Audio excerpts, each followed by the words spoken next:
Le plan matériel n'était pas réel, que c'était en quelque sorte la création d'un démiurge et qu'on était enfermé dedans. Il faut comprendre par rapport à la guerre qu'il y a tout le temps eu contre l'être humain, puis qui fait qu'on y a été spiritualisé, c'est-à-dire qu'on s'est servi de la mécanicité endormie de son âme pour le garder dans du virtuel, le virtuel notamment de sa pensée, de sa spiritualité, le mysticisme, ces choses-là.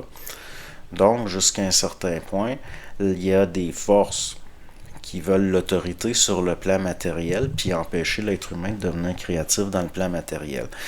C'est pour ça que, à mes yeux, d'entrer dans le réel, réellement, d'être réellement créatif, c'est-à-dire un élan de vie réellement créateur lié à une vue claire, où l'esprit est un petit peu un feu qui va se faire donner sa direction par la vue, puis par la volonté.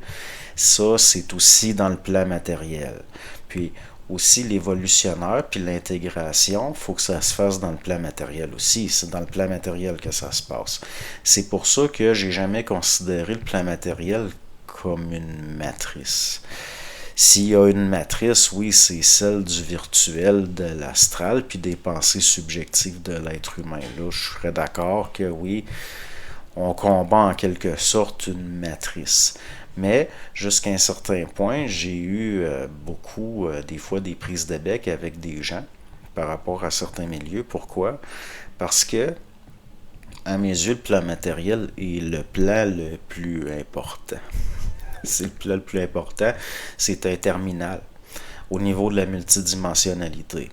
Donc, si l'être humain est multidimensionnel, c'est quand il est incarné dans le plan matériel qu'il est multidimensionnel. Une fois que il y a ce qu'on pourrait appeler une mort ou une désincarnation, là, il y a séparation de ce terminal-là. Donc, à mes yeux, le fait que l'être humain a été manipulé au niveau de la subjectivité de sa pensée pour être plus dans le virtuel de sa subjectivité puis de sa pensée pour l'empêcher de s'accomplir réellement au niveau d'une fusion dans le plan matériel, ça, à mes yeux, c'est très réel. Puis c'est pour ça que je peux pas considérer non plus que, bon, j'espère juste qu'au niveau de cette espèce d'impression-là, au niveau de l'âme par la culture populaire, de films comme La Matrice, je peux juste espérer que c'est pas les mêmes forces de subjectivité qui anciennement au niveau de l'Antiquité étaient liées justement à une négation de la matière et une antagonisation de la matière parce que la matière était vue comme mauvaise. Alors qu'au fond, la conscientisation, puis l'évolution, il va y avoir jusqu'à un certain point une conscientisation de la matière et dans la matière. Donc, la créativité réelle, puis par rapport aussi à l'avènement de ce qu'on pourrait appeler un homme intégral.